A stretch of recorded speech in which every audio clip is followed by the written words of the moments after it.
guys? So there really is, I mean, even on that basic level, like men have a solar rhythm.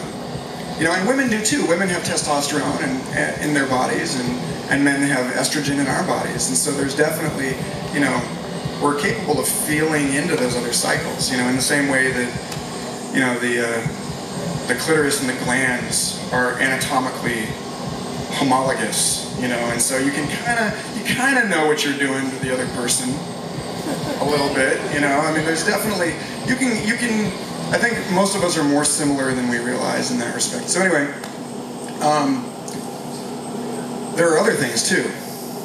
Like, for example, Darren Lipnicki is an Australian researcher, and over 7 years in Perth, Australia, he measured both his own, he recorded his dreams, and he measured the geomagnetic activity over his area in Australia, and what he found was that on the nights, he rated it from like most normal to most ridiculously strange, and on the nights that he was having the weirdest dreams, the geomagnetic activity over Perth was at its lowest.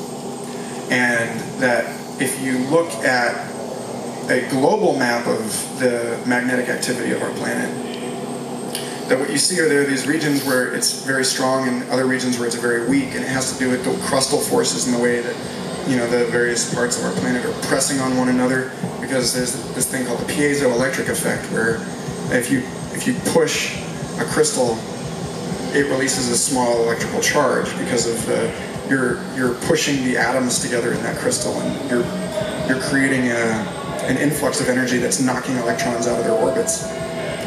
That's what allows a guitar pickup to work. Incidentally, there's a crystal, and then the vibration of the strings pushes the signal into an electrical channel.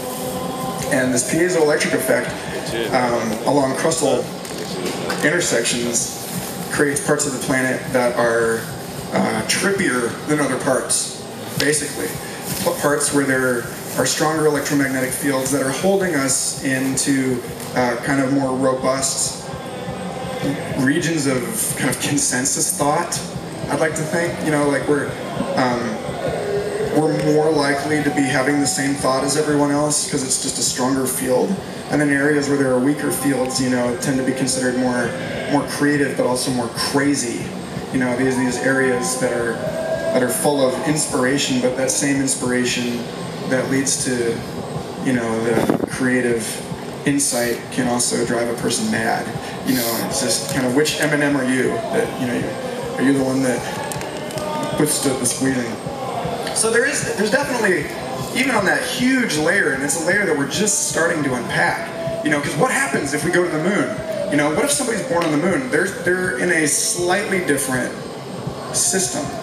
You know, like the relationship for that person, you know, you're not going to be able to use the natal charts, astrologically speaking, that we've developed on our planet. You know, and when I was down in Peru, now this is getting off into the really weird here, but when I went down with Papa Docio down there, and it was an utter blessing to be down there. And the shaman, Moncaluto, down in Peru, said that his lineage came to Earth from Mars. That his deep ancestors actually inhabited a civilization that destroyed itself on Mars. And I had never really taken, I'd always, you know, I feel like I know that there are aliens because they're hanging out here. I don't think it's going to be like, you know, if anything, it won't be like a first contact experience. It'll be like, all right, you guys are good. We're letting you go now. You're good. We've like monitored you and helped you out, and like, you know, we're going to kick off the training wheels. And we'll be like, what? No, we were just, it won't be like a first contact. It'll be like, all right, peace. Be like, you were, but I never really considered that they were like actually in our solar system. I mean, yeah, there's like science that shows, like, for example, that we did this spectrographic reading of Titan, one of the moons of Saturn, and from the reflected light that we got from the atmosphere of Titan, we found that there were nucleotides, the base pair building blocks of DNA, just floating in the atmosphere of Titan. And here, this whole time, we thought that it was this like impossible thing, that there's like no way, given the age of the universe, that the basic building blocks of life could just happen on a planet. and yet here we are. And so what we are dealing with is fundamental impossibility of life. But it's like, really, I look around and life seems fundamentally like impossible to avoid. Like it happens everywhere it possibly can, as soon as it can. And so there's got to be something wrong with your life is impossible equation. Again, you know, it's like one of those like, oh, science.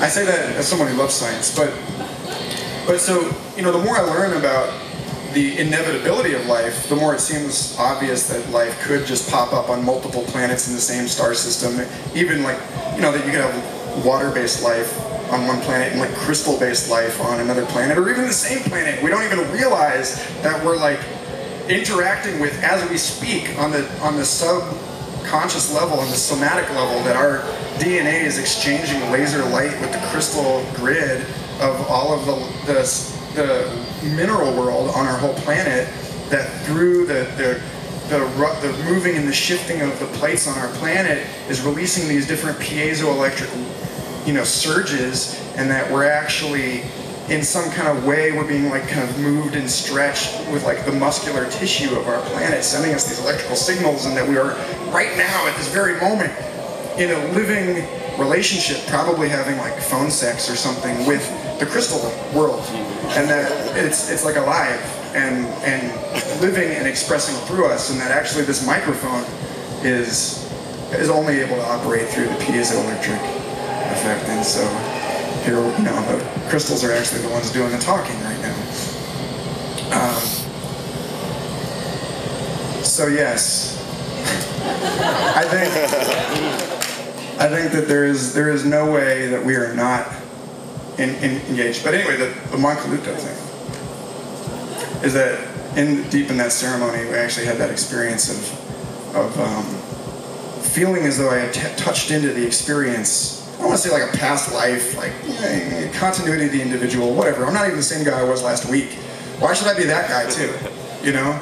And like, we're gonna get to a point where we're so tapped into the field of information that we're able to access through that superfluid quantum vacuum hologram or whatever. You know, maybe this generation, maybe a couple generations from now, but we're all going to tap into what author Dan Simmons called the language of the dead and the language of the living.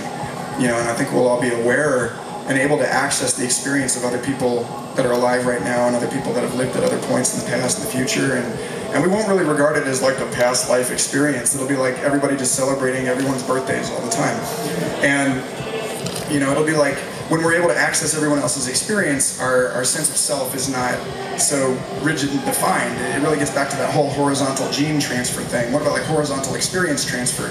I'm not really going to complain about my body. You know, like if I've always wondered like what someone else's body, if they're a little bit more athletic, or you know, like what's it like to have great tits? You know, I'm not going to sit there wondering. Envy is over.